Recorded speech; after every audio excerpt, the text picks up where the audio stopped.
Moving on to the next example जो है हमारे पास में वेरिएबल से रिलेटेड। देखिए मैंने यहाँ पे आपको बहुत सी बार पहले भी बताया है, कल की क्लास में भी और उससे पहले भी, कि यहाँ पर जो जावास्क्रिप्ट है वो हमारे पास में डायनामिकली टाइप्ड है। डायनामिकली टाइप का मतलब ये होता है कि यहाँ पे चीजें फिक्स नहीं है, यहाँ पे हमारे पास में डेटा टाइप जैसा कुछ रिस्ट्रिक्शन भी नहीं है। लाइक फॉर एग्जाम्पल अगर मुझे C++ या जावा के अंदर वेरिएबल क्रिएट करना है तो पहले मुझे डेटा टाइप लिखना पड़ता है, फिर वेरिएबल का नाम आता है और अगर कोई वैल्यू असाइन करनी है तो वो वैल्यू फॉलोड बाय सेमीकोलन। लेकिन जावास्क्रिप्ट के अंदर ऐसा कोई रूल नहीं है, यहाँ पे हमें वेरिएबल्स को क्रिएट करवाते टाइम डेटा टाइप नहीं देना पड़ता। जिस भी टाइप की वैल्यू आप काम में ले रहे हो हमारा वेरिएबल उसी टाइप का बन जाएगा। अब यहाँ पर वेरिएबल्स को क्रिएट करने के लिए हमारे पास में एक प्री डिफाइंड कीवर्ड अवेलेबल है जो कहलाता है वैर। वैर के बाद हम यहाँ पे अपने वेरिएबल का नाम लिखते हैं और उसके बाद अगर उसे इनिशियलाइज करना है तो हम यहाँ पे वैल्यू भी लिख सकते हैं। तो यहाँ पर मैंने a नाम का एक वेरिएबल क्रिएट किया है जिसके अंदर 10 एज अ वैल्यू। अब 10 का टाइप क्योंकि यहाँ पे इंटीजर है तो मेरा जो a वेरिएबल है वो भी इंटीजर टाइप का ही बन जाएगा। तो यहाँ पे var is just a keyword to declare a variable. अब इस वेरिएबल के अंदर जो भी वैल्यू है मुझे सिंपली उसे स्क्रीन पर प्रिंट करवाना। तो किसी भी तरीके का टेक्स्ट अगर हमें स्क्रीन पर डिस्प्ले करवाना है तो उसके लिए हमें डॉक्यूमेंट ऑब्जेक्ट का राइट मेथड काम में लेना पड़ता है और पैरेंथेसिस में वो टेक्स्ट लेना है जो हमें डिस्प्ले करवाना है। अगर डायरेक्ट टेक्स्ट है तो डबल कोट्स के अंदर स्पेसिफाई करेंगे, वरना हम यहाँ पे वेरिएबल का नाम भी स्पेसिफाई कर सकते हैं। तो मैंने यहाँ पे a एज अ वेरिएबल लिखा है तो 10 मेरी स्क्रीन पर डिस्प्ले हो जाएगा। अब यहाँ पे और भी चीजें आने वाली हैं तो मैं चाहती हूँ कि हर एक आउटपुट नेक्स्ट लाइन के अंदर है। तो डॉक्यूमेंट डॉट राइट मैंने दोबारा से लिखा है और इसके अंदर डबल कोट्स में मैंने मेंशन किया है br जो कि लाइन ब्रेक के लिए हम यहाँ पे काम में लेते हैं। तो 10 डिस्प्ले होगा और उसके बाद कर्सर आ जाएगा हमारे नेक्स्ट लाइन के अंदर। अब नेक्स्ट स्टेटमेंट में मैंने सिंपली a की वैल्यू को इंक्रीमेंट किया है, a is equals to a+5 किया है। तो अब a के अंदर नई वैल्यू हमारे पास में 15 आ गई। अब यहाँ पे मुझे डायरेक्टली वैल्यू नहीं प्रिंट करवानी, मुझे मैसेज के साथ में वैल्यू को प्रिंट करवाना है। तो वो काम हम एक ही डॉक्यूमेंट डॉट राइट के अंदर करवा सकते हैं। तो डॉक्यूमेंट डॉट राइट सबसे पहले मैंने डबल कोट्स के अंदर मैसेज दिया है वैल्यू ऑफ a इज, और फिर यहाँ पे मैंने a वेरिएबल का नाम लिखा। देखिए जिस तरीके से हम यहाँ पर जावा के अंदर प्लस सिंबल को काम में लेते हैं या फिर हम लोग सी के अंदर कॉमा को काम में लेते हैं मैसेज और वेरिएबल को कॉन्कैटिनेट करने के लिए, उसी तरीके से जावास्क्रिप्ट के अंदर भी अगर हमें मैसेज और वेरिएबल की वैल्यू को कॉन्कैटिनेट यानी कि कंबाइन करके एक साथ डिस्प्ले करवाना है तो उसके लिए यहाँ पे प्लस एज अ सिंबल काम में लिया जाता है। तो जावास्क्रिप्ट में जो प्लस है वो है हमारा कॉन्कैटिनेशन ऑपरेटर। तो वैल्यू ऑफ a इज 10 हमारे स्क्रीन पर ये मैसेज आ जाएगा। अब मुझे यहाँ पे और भी वर्किंग इम्प्लीमेंट करवानी है जो भी नेक्स्ट लाइन में आना चाहिए, तो मैंने यहाँ पे फिर से br टैग को मेंशन किया है। अब यहाँ पे कभी भी हमारे पास में डबल कोट्स में डेटा आ रहा है, फिर कोई वैल्यू आ रही है, फिर डबल कोट्स में डेटा है, तो सारी चीजों को आपस में कंबाइन करना जरूरी है। अगर कंबाइन नहीं करोगे तो आएगी प्रोग्राम में एक एरर। तो यहाँ पे पहले मैंने इस मैसेज को वेरिएबल की वैल्यू से कंबाइन करवाया और फिर इस कंप्लीट डेटा लाइन ब्रेक से कंबाइन करवाया। मैसेज के साथ में डेटा डिस्प्ले होगा और कर्सर शिफ्ट हो जाएगा नेक्स्ट लाइन के अंदर। तो ये तो सबसे सिंपल प्रोसेस है वेरिएबल को क्रिएट करने का। जिस तरीके से मैंने यहाँ पे इंटीजर टाइप का वेरिएबल बनाया है, आप यहाँ पे फ्लोट टाइप का variable a is equals to 1.5 या फिर a इज इक्वल्स टू rm स्ट्रिंग टाइप का वेरिएबल भी क्रिएट कर सकते हो, बुलियन टाइप का variable where a is equals to true या फॉल्स। सब तरीके के वेरिएबल्स जितने भी हमारे पास में हैं सबको क्रिएट करने के लिए हम where कीवर्ड को भी काम में लेते हैं। तो ये तो तरीका था सिंपल वेरिएबल्स को क्रिएट करने का। अब अगर मुझे यहाँ पे कांस्टेंट वेरिएबल्स क्रिएट करनी है तो उसके लिए जावास्क्रिप्ट में कॉन्स्ट नाम का कीवर्ड हमें प्रोवाइड करवा दिया गया है। अब कांस्टेंट वेरिएबल्स ऐसे वेरिएबल्स होते हैं जिनकी वैल्यू पूरे प्रोग्राम के अंदर थ्रू आउट फिक्स रहती है, हम उन्हें मॉडिफाई नहीं कर सकते। जैसे अगर यूनिवर्सल कॉन्स्टेंट्स अगर हमें काम में लेने हो कैलकुलेशंस में, जैसे कि हमारे पास में पाई सिंबल होता है उसकी 3.14 समथिंग वैल्यू होती है, उस तरीके की वर्किंग अगर हो तो हम कांस्टेंट वेरिएबल्स को यहाँ पर क्रिएट कर सकते हैं। तो यहाँ पे मैंने num नाम का एक कांस्टेंट वेरिएबल क्रिएट किया है कांस्टेंट कीवर्ड की हेल्प से, जिसकी स्टार्टिंग यानी कि इनिशियल वैल्यू मैंने 23 रख दी। अब कांस्टेंट वेरिएबल को डिक्लेरेशन के साथ में ही हमें इनिशियलाइज करवाना पड़ेगा, क्योंकि अगर हम ऐसा नहीं करेंगे तो फ्यूचर में फिर इसके अंदर हम वैल्यू दोबारा से असाइन नहीं करवा पाएंगे, वैल्यू मॉडिफाई नहीं होती है कांस्टेंट वेरिएबल। अब जिस तरीके से सिंपल वेरिएबल को प्रिंट करवाया, उसी तरीके से मैं यहाँ पे कांस्टेंट वेरिएबल को भी प्रिंट करवा रही हूँ डॉक्यूमेंट डॉट राइट की हेल्प से। वैल्यू ऑफ नम इज, और मैंने इसे कॉन्कैटिनेट करवा दिया है नम वेरिएबल की वैल्यू के साथ। तो वैल्यू ऑफ नम इज 23। कुछ इस तरीके का हमारे पास में मैसेज आने वाला है। फाइल को मैंने ऑलरेडी सेव कर दिया है वेरिएबल डॉट एचटीएमएल के नेम से। अब सिंपल राइट क्लिक करके ओपन इन ब्राउजर करना है, फाइल हमारी एग्जीक्यूट हो जाएगी।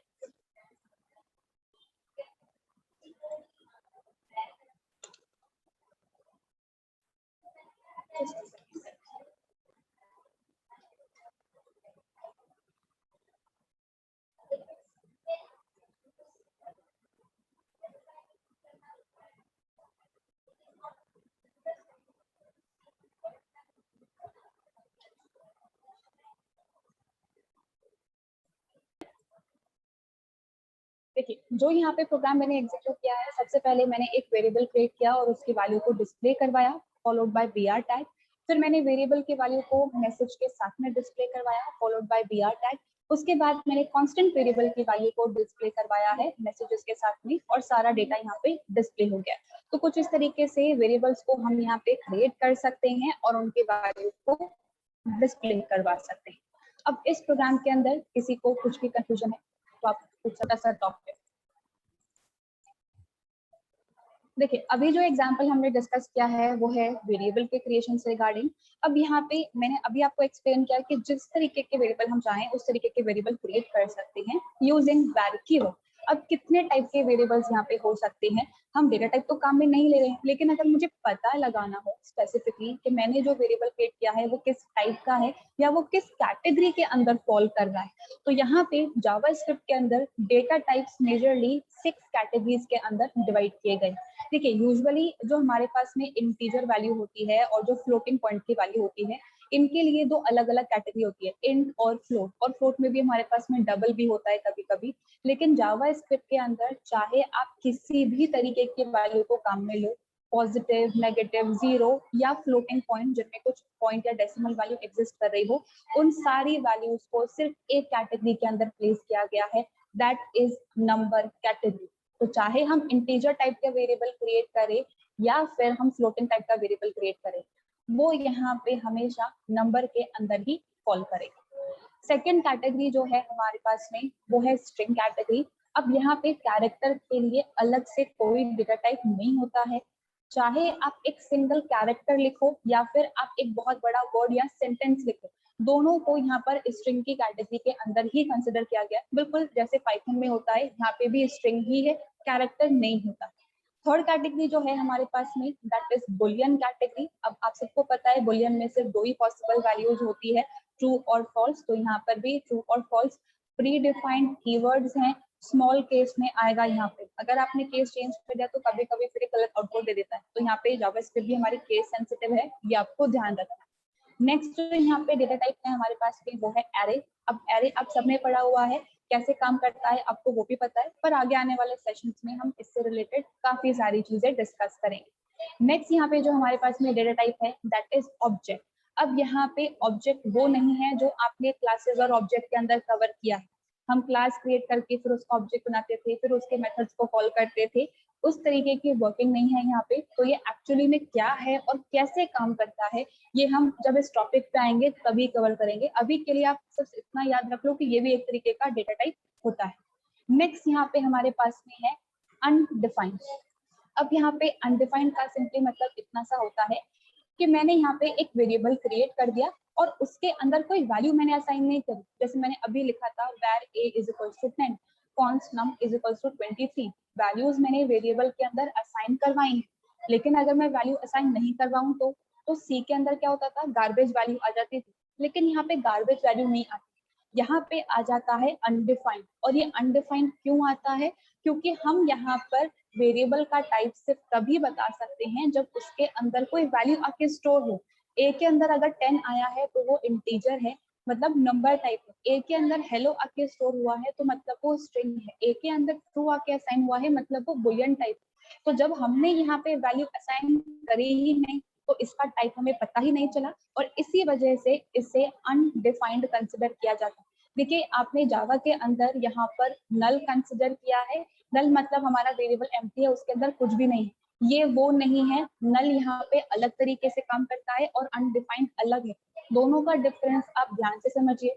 नल का मतलब ये होता है कि हमारा वेरिएबल एम्प्टी है, उसके अंदर कुछ भी वैल्यू नहीं। लेकिन अनडिफाइंड का मतलब ये है कि हमने अपने वेरिएबल का टाइप डिफाइन ही नहीं किया, उसके अंदर कुछ असाइन ही नहीं किया। तो दोनों एक दूसरे से बिल्कुल अलग है। तो ये हमारे पास में 6 कैटेगरीज होती हैं डेटा टाइप्स की। तो अगर आपसे क्वेश्चन पूछा जाए तो आप इन सबको विद एग्जांपल एक्सप्लेन कर सकते हो। आगे आने वाले सेशंस में एक एक करके सारे डेटा टाइप्स हमारे कवर हो जाएंगे। तो अब किसी को भी किसी भी डेटा टाइप में कुछ भी प्रॉब्लम है तो आप पूछ सकते हैं।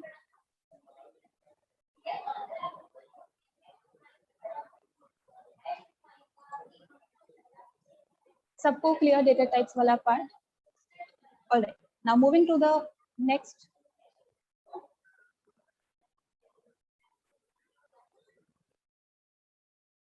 नेक्स्ट हमारे पास में जो एग्जांपल्स आ रहे हैं वो है ऑपरेटर से रिलेटेड। अब बहुत सारे ऑपरेटर्स बिल्कुल वैसे ही हैं जैसे कि आपने बाकी सारे लैंग्वेजेस में कवर किए। सिर्फ कुछ चीजें यहाँ पे डिफरेंस है, बट मैंने सारी चीजें यहाँ पे मेंशन करी है ताकि किसी को भी कुछ भी प्रॉब्लम नहीं आए। तो देखिए यहाँ पे भी हमारे पास में नंबर ऑफ ऑपरेटर्स की कैटेगरी अवेलेबल है। सबसे पहली कैटेगरी जो हम यहाँ पर डिस्कस कर रहे हैं वो है अरिथमेटिक ऑपरेटर्स। अब यहाँ पे वही सारे अरिथमेटिक ऑपरेटर्स हैं, plus minus multiply division modulus increment decrement और एक्सपोनेंशिएशन। अब यहाँ पे एक एक करके हम सारी चीजें डिस्कस करते हैं। उसके बाद यहाँ पे मैं आपको बताती हूँ कि अगर हम स्टेटमेंट को चेंज कर देंगे तो चीजें कैसे काम करती है। तो देखिए सबसे पहले मैंने स्क्रिप्ट टैग को स्टार्ट किया है, type is equals to text/javascript, और मैंने यहाँ पे दो वेरिएबल्स क्रिएट करें, where num1 is equals to 20, num2 is equals to 7। और यहाँ पे मैंने एक और चीज, देखिए जरूरी नहीं है कि अगर मैंने where कीवर्ड को काम में लिया है तो सिर्फ एक ही वेरिएबल को हम क्रिएट करेंगे। अगर हम चाहें तो यहाँ पे मल्टीपल वेरिएबल्स को कॉमा सेपरेटेड क्रिएट कर सकते हैं। अब सेमीकोलन यहाँ पे लगाना कंपल्सरी नहीं है, सबको योर विश, अगर आपको यूज करना है तो आप कर सकते हैं और ऐसा आप उसको स्किप भी कर सकते हैं। अब यहाँ पर सबसे पहला जो मेरा स्टेटमेंट है वो है कि मुझे यहाँ पे इन दोनों नंबर्स को ऐड करके प्रिंट करवाना है। तो अब मैंने यहाँ पे कुछ इस तरीके का स्टेटमेंट लिख दिया। अभी के लिए हम भूल जाते हैं कि यहाँ पे बहुत सारे कुछ स्टेटमेंट्स लिखे हुए हैं, ठीक है। मैंने स्टेटमेंट लिखा है डॉक्यूमेंट डॉट राइट और एक मैसेज दिया एडिशन। अब यहाँ पर मैसेज और वेरिएबल की वैल्यू को कंकैटिनेट करवाना पड़ता है, तो मैंने यहाँ पे लिख दिया प्लस सिंबल। और मुझे क्या करवाना है, मुझे इन दोनों वेरिएबल्स की वैल्यू को ऐड भी करवाना है। तो num1 प्लस num2 यानी कि 20 प्लस 7 27 हो गया। अब 27 इस मैसेज से कंकैटिनेट हो जाए और ये पूरा डेटा br टैग से कंबाइन हो जाए और हमारी स्क्रीन पर डिस्प्ले हो जाए। हम कुछ इसी तरीके का अंदाजा लगाएंगे इस स्टेटमेंट से, लेकिन यहाँ पर थोड़ी सी गड़बड़। अब वो गड़बड़ क्या है कि यहाँ पे प्लस जो है वो अरिथमेटिक एडिशन ऑपरेटर भी है और वो यहाँ पर कॉन्कैटिनेशन ऑपरेटर भी। तो अगर हम यहाँ पे एडिशन ऑपरेशन परफॉर्म करवा रहे हैं तो आपको एक चीज ध्यान रखनी है कि एक्सप्रेशन जो है वो आपको हमेशा पैरेंथेसिस के अंदर स्पेसिफाई करनी है। अगर हम पैरेंथेसिस के अंदर इस एक्सप्रेशन को नहीं लिखते हैं, डायरेक्टली लिख देते हैं जैसे मैंने लिखा है और हम अज्यूम कर लेंगे कि यहाँ पे ऐड हो जाएगा, तो ऐसा नहीं होता है।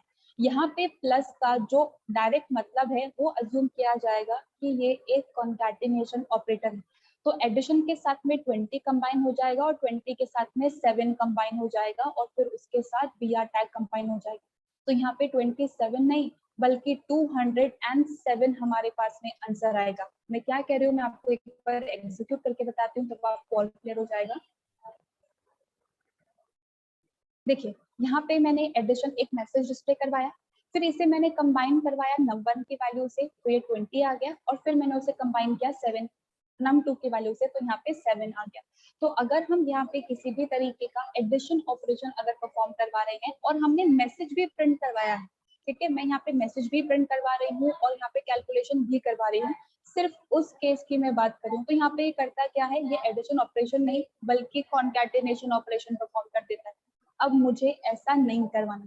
तो एक तरीका तो ये है कि आप यहाँ पर क्या करो, आप यहाँ पे मैसेज को लिखो ही, ठीक है, यहाँ पे मैसेज मत लिखो, डायरेक्टली यहाँ पे हमारे पास में जो भी नंबर्स हैं उनको प्रेस करवा के लिखवा दो और फिर br टैग से आप कंबाइन करवा दो। तो यहाँ पे हमारा काम हो जाएगा। देखिए पेज को अगर मैं यहाँ पे रिफ्रेश करूँ तो देखिए 27 मेरे पास में आउटपुट आ गया है, लेकिन ये तो कोई सोल्यूशन नहीं हुआ। अगर मुझे मैसेज भी डिस्प्ले करवाना हो और वेरिएबल की वैल्यू भी डिस्प्ले करवानी हो, मतलब एडिशन का आंसर भी डिस्प्ले करवाना हो, तो ये तो गड़बड़ हो जाएगी। तो हम क्या कर सकते हैं, हम यहाँ पे एक्सप्रेशंस को पैरेंथेसिस के अंदर स्पेसिफाई कर सकते हैं, तब हमारा आउटपुट जो है वो परफेक्टली सही तरीके से आता है। तो देखिए यहाँ पे एडिशन ऑपरेशन का output with message perfectly display करवाने का सबसे सही तरीका ये है जो मैं अब आपको बताने जा रही हूँ।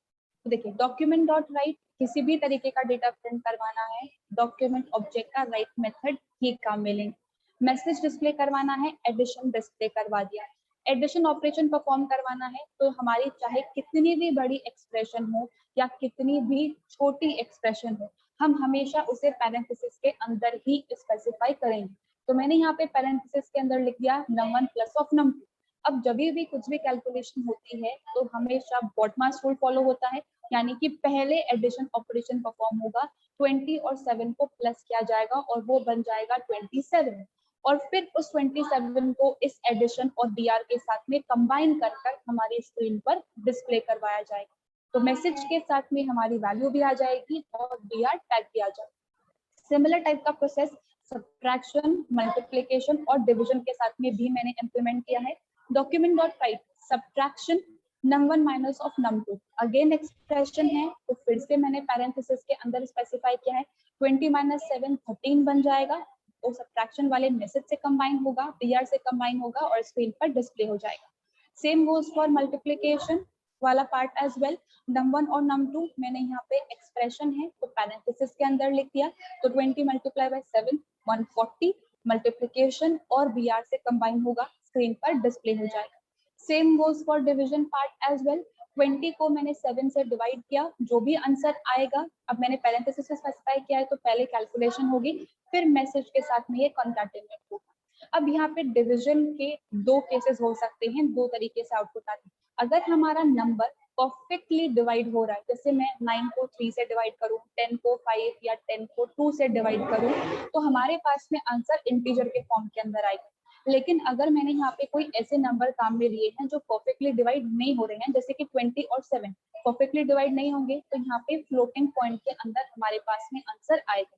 तो यहाँ पर हम किसी भी तरीके से, ऐसा नहीं है कि सिर्फ अपनी मर्जी से डिसाइड कर लें कि क्या होगा, डिपेंडिंग अपॉन द नंबर्स यहाँ पे वर्किंग होगी। कंप्लीटली डिवाइड हो रहा है तो इंटीजर के अंदर आंसर आएगा, और कंप्लीटली डिवाइड नहीं हो रहा है तो फ्लोटिंग पॉइंट के अंदर आंसर आएगा। नेक्स्ट यहाँ पे हमारे पास में है मॉडुलस ऑपरेटर, रिमाइंडर को कैलकुलेट करने के लिए। अब num1 mod num2, 20 को अगर मैं 7 से डिवाइड करूंगी तो मेरे पास में क्या रिमाइंडर आएगा, वो यहाँ पे आंसर के तौर पे सब्स्टिट्यूट हो जाएगा, फिर इस मैसेज और बीआर टैग से कंबाइन हो जाएगा। अब ये ऑपरेटर्स तो वही हैं जो आपने सी, सी प्लस प्लस और जावा के अंदर कवर किए हैं। एक और ऑपरेटर है हमारे पास में, दैट इज एक्सपोनेंशिएशन ऑपरेटर, या जिसे आप पावर ऑपरेटर भी कह सकते हैं। एक नंबर की रेज टू द पावर अगर हमें कैलकुलेट करनी है तो यहाँ पे हम, हमारे पास में प्री डिफाइंड फंक्शंस की कैटेगरी है, मैथ के फंक्शंस को हम काम में ले सकते हैं या फिर हम लूप भी चला सकते हैं, और उन दोनों से बेटर सोल्यूशन भी है हमारे पास में इस ऑपरेटर को काम में लेना, बिल्कुल वैसे ही जैसे आपने पाइथन में काम में लिया। तो इसके दो आर्ग्यूमेंट्स होते हैं, पहला होता है बेस और दूसरा होता है एक्सपोनेंट। तो 7 रेज टू द पावर 2 हमारे पास में आंसर कैलकुलेट होकर इधर सब्स्टिट्यूट हो जाएगा, फिर इस मैसेज और बीआर के साथ में ये कंबाइन हो जाएगा। ये हमारे पास में है वो अरिथमेटिक ऑपरेटर्स जो लगभग हमने अभी तक कवर की। अब दो और ऑपरेटर्स हैं, यूजुअली हम इन्हें इंक्रीमेंट और डिक्रीमेंट की कैटेगरी के अंदर कंसिडर करते हैं, लेकिन जावा स्क्रिप्ट में इंक्रीमेंट और डिक्रीमेंट की अलग कैटेगरी नहीं होती। यहाँ पे इंक्रीमेंट और डिक्रीमेंट ऑपरेटर्स को भी अरिथमेटिक के अंदर ही कंसिडर किया जाता है। तो यहाँ पे सेम जो हमारे पास में इंक्रीमेंट डिक्रीमेंट ऑपरेटर हैं, like C, C plus plus and Java, pre और पोस्ट हो सकते हैं, तो डिपेंडिंग अपॉन आपकी क्या वर्किंग है उसके अकॉर्डिंग हम इसे इम्प्लीमेंट करते हैं। इंक्रीमेंट डिक्रीमेंट अगर इंडिविजुअल है तो पहले काम करेगा, चाहे प्री हो या पोस्ट हो, लेकिन अगर एक्सप्रेशन है तो उसके लिए 3 रूल्स फॉलो करने पड़ते हैं, बिल्कुल वैसे ही जैसे आपने सी के अंदर कवर किया है। तो अब यहाँ पे जो दो स्टेटमेंट्स हैं, मैंने सबसे पहले एक मैसेज दिया है इंक्रीमेंट, और फिर यहाँ पे लिखा है num1 प्लस प्लस। अब देखिए यहाँ पे ये बहुत बड़ी एक्सप्रेशन नहीं है, सिर्फ एक ही मेरे पास में ऑपरेंड है जिसको मैंने वर्किंग इंप्लीमेंट करवाई। तो हम चाहें तो एक वेरिएबल के केस में इससे जो पैरेंथेसिस हैं उनको स्किप कर सकते हैं। तो यहाँ पे num1 प्लस प्लस num1 के अंदर वैल्यू है 20 प्लस 1 होगा, यानी कि 21 बन जाएगा। फिर मैसेज के साथ में कंबाइन होगा और स्क्रीन पर डिस्प्ले हो जाएगा। Same goes for the decrement part as well, minus minus num1, तो यहाँ पे 21 से फिर से वो 20 हो जाएगा, मैसेज के साथ में कंबाइन होगा और स्क्रीन पर डिस्प्ले हो जाएगा। तो यहाँ पे हमारे पास में जो नॉर्मल अरिथमेटिक ऑपरेटर्स थे वो तो हैं ही, साथ साथ में इंक्रीमेंट और डिक्रीमेंट को भी सेम कैटेगरी के अंदर ही कंसिडर किया गया। एक बार सबका हम आउटपुट देख लेते हैं। प्रोग्राम मैंने ऑलरेडी एग्जीक्यूट किया हुआ है, बस पेज को रिफ्रेश मुझे करना है। तो एडिशन का आंसर आ गया है 20 plus 7, subtraction 20 minus 7, multiplication 20 multiply by 7 is 140। Division का मेरे पास का आंसर आया है 2.857। अब जैसे मैंने कहा था, अगर यहाँ पे नंबर कंप्लीटली डिवाइड हो रहा है तो इंटीजर के फॉर्म में, कंप्लीटली डिवाइड नहीं हो रहा है तो फ्लोटिंग पॉइंट में आंसर आएगा। रिमाइंडर के केस में मेरे पास में 6 आंसर आया है, exponentiation 7 raise to the power 2। अब यहाँ पे इंक्रीमेंट और डिक्रीमेंट का भी हमारे पास में उसी तरीके का आंसर आया है। तो यहाँ पर ये सारे अरिथमेटिक ऑपरेटर्स की कैटेगरी है हमारे पास। अब किसी को भी इस पार्ट में कुछ कंफ्यूजन है? सेकंड कैटेगरी जो है हमारे पास में, दैट इज कंपैरिजन और रिलेशन ऑपरेटर्स। अब यहाँ पे जितना पार्ट मैंने हाईलाइट किया है ये सारी वही चीजें हैं जो आपने पहले लैंग्वेजेस में कवर किया है, उसमें कुछ डिफरेंस नहीं। डिफरेंस है तो इन दो ऑपरेटर्स के केस में, जो कि हम कल डिस्कस करेंगे। अभी के लिए हम सिर्फ इतना पार्ट कंटिन्यू कर रहे हैं। देखिए, दो वेरिएबल्स मैंने क्रिएट किए हैं, num1 एंड num2, 20 और 10 उनके अंदर मैंने वैल्यू असाइन करवा दी। अब यहाँ पे same as all the languages जो हमारे पास में ऑपरेटर्स हैं वो है greater than, equals to, less than equals to and not equals to. तो यहाँ पे मैंने मैसेजेस के साथ में यहाँ पे काम में लिया है मल्टीपल ऑपरेंड्स को। तो चाहे आप यहाँ पर किसी भी तरीके का ऑपरेटर काम में लो, whether it's arithmetic, logical, feetwise या कंपाउंड असाइनमेंट या कंपैरिजन, आप मेक श्योर कि यहाँ पे आप हमेशा जो मल्टीपल ऑपरेंड वाला एक्सप्रेशन है उसको आप पैरेंथेसिस के अंदर ही स्पेसिफाई करो। तो यहाँ पर मैंने सबसे पहले ग्रेटर देन लिखा है, ग्रेटर देन के बाद num1 is greater than num2। num1 के अंदर 20 है, num2 के अंदर 10 है। क्या 20 10 से बड़ा है? ऑफ कोर्स बड़ा है। तो यहाँ पे ग्रेटर देन और आंसर आएगा हमारे पास में ट्रू। C++ में आंसर 0 और 1 के फॉर्म में आता है क्योंकि वहाँ पे बुलियन टाइप नहीं होता, लेकिन यहाँ पे बुलियन टाइप हमारे पास में है, तो आंसर ट्रू और फॉल्स के फॉर्म में ही आएगा, बिल्कुल वैसे ही जैसे पाइथन में आता है। सेकंड स्टेटमेंट है ग्रेटर देन इक्वल्स। अगेन यहाँ पे num1 की जो वैल्यू है वो num2 के बराबर तो नहीं है पर बड़ी डेफिनेटली है, तो यहाँ पर भी हमारे पास में 2 आएगा। नेक्स्ट है less than operator, 20 is less than 10, अब वो तो नहीं होता है तो आंसर हमारे पास में फॉल्स आएगा। नेक्स्ट है लेस देन इक्वल टू, 20 और 10, 20 10 से ना छोटा है ना बराबर है, तो यहाँ पे भी हमारे पास में फॉल्स आएगा। नेक्स्ट है हमारे पास में equals to and not equals to. दो वैल्यू आपस में बराबर हैं और दो वैल्यू आपस में बराबर नहीं है, इनको चेक करने के लिए ये दो ऑपरेटर्स हम काम में लेते हैं। तो 20 और 10 आपस में बराबर हैं नहीं, तो आंसर फॉल्स आएगा। 20 और 10 आपस में बराबर नहीं है, हाँ बराबर नहीं है, तो यहाँ पे हमारे पास में आंसर ट्रू आएगा। तो ये वही सारे ऑपरेटर्स हैं जो आपने बाकी लैंग्वेजेस के अंदर कंसिडर किए हैं, इनमें किसी भी तरीके का कोई डिफरेंस नहीं। तो अभी हम सिर्फ इतना ही पार्ट एग्जीक्यूट करके देख रहे हैं। तो देखिए, एक बार पेज लोड हो जाए तो आंसर आ जाएगा। देखिए, ग्रेटर देन इक्वल्स टू, फिर less than equals and not equals. तो यहाँ पे आंसर 0 1 के फॉर्म में नहीं बल्कि ट्रू और फॉल्स के फॉर्म में आता है, क्योंकि बुलियन टाइप यहाँ पर डायरेक्टली सपोर्टेड है। कुछ इस तरीके से हम कंपैरिजन यहाँ पे परफॉर्म कर सकते हैं। अब जैसे जैसे हम यहाँ पे वर्किंग इंप्लीमेंट करेंगे, इफ पर आएंगे, फॉर पे आएंगे, तो हम वहीं पे ही इन ऑपरेटर्स को और बेटर फॉर्मेट में काम में लेंगे। बट आई होप इतना पार्ट सबको क्लियर है। किसी को भी इतने पार्ट में कुछ कंफ्यूजन है तो आप पूछ सकते हैं, बाकी जो बचा हुआ पार्ट है ये हम कल कंटिन्यू करेंगे।